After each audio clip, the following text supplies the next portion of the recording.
Google पे से किसी और के अकाउंट के अंदर पैसा ट्रांसफर करने के लिए आपने जैसा ही अमाउंट डाल के यूपीआई पिन डाल दिया और उसके बाद आपका जो ट्रांजैक्शन यहाँ पे दोस्तों प्रोसेसिंग में जा चुका है।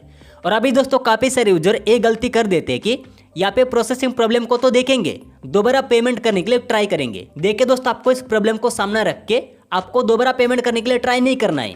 क्या पता वो पैसा भी दोस्तों प्रोसेसिंग में जा सकता है, यानी कि बीच में फंस सकता है। तो इसीलिए सबसे पहले इस प्रॉब्लम को आपको सोल्व करवाना है और उसके बाद सेकंड नंबर पेमेंट आपको करवा लेना है, ठीक है।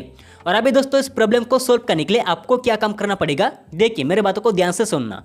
आप अगर पैसा ट्रांसफर करते समय अगर आपको इस तरह का प्रॉब्लम को सामना करना पड़ेगा ना, और आपका अकाउंट से पैसा कटा हुआ ही नहीं है, तो आपको टेंशन लेने का कोई भी जरूरत नहीं। आपको सिर्फ इंतजार करना पड़ेगा मिनिमम टू मैक्सिमम 12 घंटे से लेकर आपको 48 घंटा तक, ठीक है। और अभी दोस्तों काफी सारे यूजर के साथ इस तरह का भी प्रॉब्लम हो जाता है कि आपका अकाउंट से पैसा कट जाता है और सामने वाला अकाउंट के अंदर पैसा रिसीव नहीं होता है, लेकिन यहाँ पे दोस्तों ट्रांजैक्शन पे प्रोसेसिंग दिखाता है, यानी कि आपका जो पैसा बीच में फंस जाता है। और अभी इस प्रॉब्लम को आप सॉल्व कैसे कर पाओगे वो तरीका इस वीडियो के अंदर मैं आपको बारीकी से समझाऊंगा, ठीक है। तो सबसे पहले आपको क्या काम करना पड़ेगा, जितना भी अमाउंट आपने ट्रांजैक्शन कर रहे थे उतना अमाउंट आपको नोट करके रख लेना है।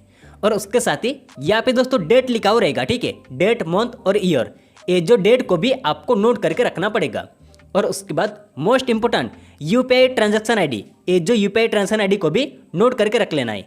ध्यान रखना एक भी नंबर दोस्तों मिस्टेक नहीं होना चाहिए। अगर एक भी नंबर मिस्टेक कर दोगे तो आपका जो पैसा आपका अकाउंट के अंदर वापस से नहीं आएगा। तो इसीलिए ट्रांजैक्शन आईडी को ध्यान से नोट करके रख लेना है, ठीक है। और अभी आपको क्या काम करना पड़ेगा, डायरेक्टली बैक बटन पे प्रेस कर देना है और उसके बाद अपना मोबाइल पे क्रोम ब्राउजर एप्लीकेशन को ओपन कर लेना है। हम दोस्तों यूपीआई कंप्लेंट करेंगे, ठीक है। तो चले यहाँ पे दोस्तों क्रोम ब्राउजर एप्लीकेशन को ओपन करने के बाद सर्च बार में आपको दोस्तों लिखना है एनपीसीआई। क्या लिखना है, एनपीसीआई, ठीक है। और उसके बाद यहाँ पे सर्च बटन पे क्लिक कर देना है और अभी दोस्तों एनपीसीआई का ऑफिशियल वेबसाइट पूरा पास्ट में आ जाएगा। आपको यहाँ पे क्लिक कर देना है एनपीसीआई का ऑफिशियल वेबसाइट पर और उसके बाद इस तरह का इंटरफेस होगा। थोड़ा सा जूम करके मैं आपको दिखा देता हूँ। यहाँ पे छोटा सा कस्टमर करके लिखा हुआ रहेगा, वहाँ पे क्लिक कर देना है और उसके बाद पूरा पास्ट में दे सकते हो यूपीआई कंप्लेंट का ऑप्शन मिलेगा, आपको यहाँ पे क्लिक कर देना है। और अभी यहाँ पे दोस्तों आपका सामने एक पेज ओपन होके आ जाएगा। यहाँ पे ही आपको सारा डिटेल्स फिलअप करना पड़ेगा। कंप्लेंट टाइप आपको सिलेक्ट करना पड़ेगा, ट्रांजैक्शन रिलेटेड डिटेल्स आपको डालना पड़ेगा और साथ ही पर्सनल डिटेल्स आपको डालना पड़ेगा। तो चले एक एक ऑप्शन के बारे में मैं आपको बारीकी से समझा देता हूँ। सबसे पहले आपको कंप्लेंट टाइप सिलेक्ट करना पड़ेगा। यहाँ पे एरो वाला ऑप्शन पे आपको क्लिक करके ट्रांजैक्शन को सिलेक्ट कर देना है। आपका अकाउंट से पैसा कट चुका है ना, तभी तो कंप्लेंट करने के लिए आए हो, तो इसीलिए आपको ट्रांजैक्शन को सिलेक्ट कर देना है। और उसके बाद सेकंड नंबर पे टाइप ऑफ इशू, यहाँ पे एरो वाला ऑप्शन पे आपको क्लिक करके आपका क्या प्रॉब्लम है उसको आपको सिलेक्ट करना पड़ेगा। तो हमारा दोस्तों प्रॉब्लम है पेंडिंग, यानी कि दोस्तों प्रोसेसिंग प्रॉब्लम, तो इसलिए फोर्थ नंबर वाला ऑप्शन को सिलेक्ट कर देना है, जहाँ पे दोस्तों लिखा हुआ रहेगा ट्रांजैक्शन पेंडिंग करके, ठीक है। तो चले इसको हमने सिलेक्ट किया और उसके बाद यहाँ पे कमेंट बॉक्स में क्या कमेंट करना पड़ेगा, देखिए मैं आप लोगों के लिए दोस्तों ऑलरेडी नोट करके रखा है। आपको लिखना पड़ेगा I made a UPI transaction at the amount has been debited from my account but it has not been received by the beneficiary, the status is showing as processing, please check and resolve this issue at the earliest. आपको इस तरफ comment box में लिखना पड़ेगा। और उसके बाद fourth number वाला ऑप्शन ट्रांजैक्शन आईडी, जो कि दोस्तों मैं आपको गूगल पे एप्लीकेशन के अंदर ट्रांजैक्शन आईडी को नोट करने के लिए बता दिया था ना, वही वाला ट्रांजैक्शन आईडी यहाँ पे लिखना पड़ेगा। और उसके बाद डेट ऑफ ट्रांजैक्शन, जिस भी डेट पे आपने ट्रांजैक्शन कर दिया वो जो डेट, यहाँ पे दोस्तों कैलेंडर का लोगो मिलेगा, यहाँ पे क्लिक करके आप डेट को सिलेक्ट कर सकते हो। और उसके बाद रुपीस और पैसा, देखिए दोस्तों यहाँ पे काफ़ी सारे यूजर कंफ्यूज हो जाते। देखिए मैं आपको बारीकी से समझा देता हूँ।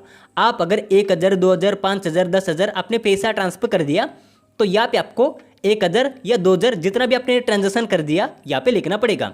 लेकिन पैसा का जगह पे तभी आपको लिखना पड़ेगा, मान लो आप अगर 1050 रुपीस आपने ट्रांजैक्शन कर दिया तो यहाँ पे आपको 1000 रुपीस आपको लिखना पड़ेगा और यहाँ पे 50 रुपीस आपको लिखना पड़ेगा। और वैसे दोस्तों आप अगर 5200 रुपीस आपने ट्रांजैक्शन कर दिया तो यहाँ पे 5000 रुपीस आपको लिखना पड़ेगा और यहाँ पे 200 रुपीस आपको लिखना पड़ेगा, ठीक है। और उसके बाद पूरा लास्ट में आपका जो पर्सनल ईमेल आईडी आपको दे देना है, जैसे कि इनका तरफ से जो भी रिप्लाई आएगा इसी मेल पे रिप्लाई आएगा। तो उसके बाद यहाँ पे सारा डिटेल्स डालने के बाद सबमिट पर आपको क्लिक कर देना है। मिनिमम टू मैक्सिमम 12 घंटे से लेकर आपको 3 दिन तक इंतजार करना पड़ेगा।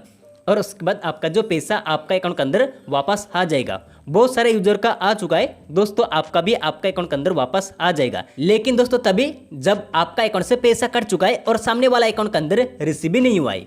अगर आपका अकाउंट से पैसा कटा हुआ ही नहीं है तो इस प्रोसेस को फॉलो करने का कोई भी जरूरत नहीं। और साथ ही सामने वाला अकाउंट के अंदर पैसा रिसीव भी हो चुका है और गूगल पे एप्लीकेशन के अंदर ट्रांजैक्शन पेंडिंग दिखा रहा है, प्रोसेसिंग दिखा रहा है, तो भी इस प्रोसेस को फॉलो करने का कोई भी जरूरत नहीं। अगर आपका अकाउंट से पैसा कट चुका है, सामने वाला अकाउंट के अंदर रिसीव भी नहीं हुआ है, यानी कि आप जिसके पास भी पैसा ट्रांसफर करने के लिए जा रहे थे उसका अकाउंट के अंदर रिसीव भी नहीं हुआ है और बीच में दोस्त आपका जो पैसा फंसा हुआ है, तभी NPCI का ऑफिशियल वेबसाइट पर आके कंप्लेंट कर लेना, ठीक है। और उसके बाद आपका जो पैसा आपका अकाउंट के अंदर वापस आ जाएगा। सामने वाला अकाउंट के अंदर ट्रांसफर नहीं होगा, आपका अकाउंट के अंदर वापस आ जाएगा, ठीक है। तो ये दोस्तों इस प्रॉब्लम का सॉल्यूशन जो कि इस वीडियो के अंदर मैं आपको बारीकी से समझा दिया। अगर आपको वीडियो पसंद आई तो लाइक कर देना और साथ ही चैनल को भी सब्सक्राइब कर लेना। तो चले मिलेंगे नेक्स्ट वीडियो में, तब तक के लिए जय हिंद जय भारत।